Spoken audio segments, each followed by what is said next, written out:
And quick background about me, I'm 16 years old, nakatira ako sa Residential ulit nga! Nakakainis! Oh, di ba nawala? Wait lang, ulit. Eh, ano Curious kayo na malaman kung ano ang alpha. If curious kayo na malaman ko ano yung alpha, Tara, saan mo na tara na sumama na kayo sa second batch. Okay. Okay, sayaw muna kayo dyan.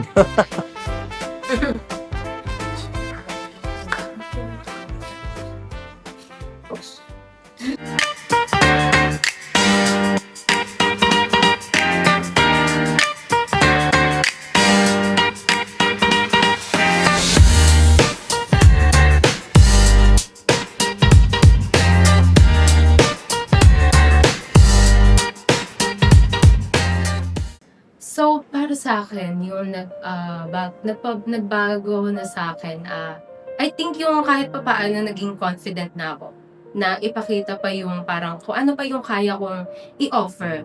I-offer sa ministry, ganyan, and lalo na sa mga youth.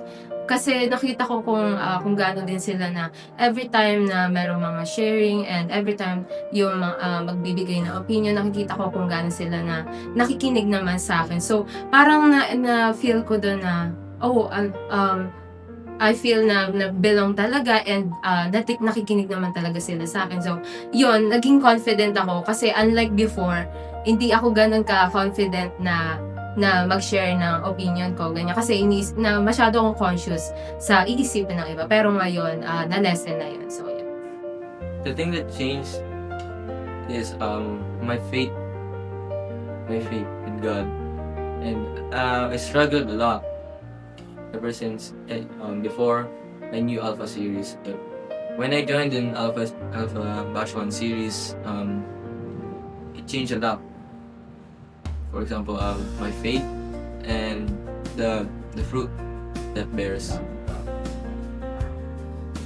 If we're talking about that, yung nag-change talaga sa akin is yung actions ko at yung kung paano ako mabuhay sa sarili ko. Di ko lang talaga nalaman na may purpose talaga ako kay Lord. Mas lalong lumalim yung relationship ko kay Lord kasi ayun, yung mga questions doon, ano lang siya, about lang siya sa sarili mo, pero alam mo yun, makakonect mo siya kung ano ba yung experience mo, kung ano yung mga nararamdaman mo about dun sa nangyari and yung relationship mo din kay Jesus.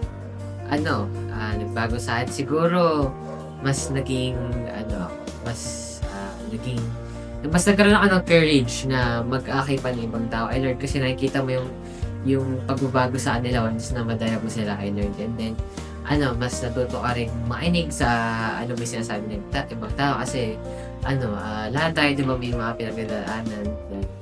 Through the Alpha, may mga nakapag-open ng hardships nila. So, good thing yun kasi diba mayroon naman na kinikip-kim pa lang. So, mas parang nagkaroon ako ng knowledge na na maganda talagang may mga tao tayong pinapakinggan at kinakamusta natin from time to time.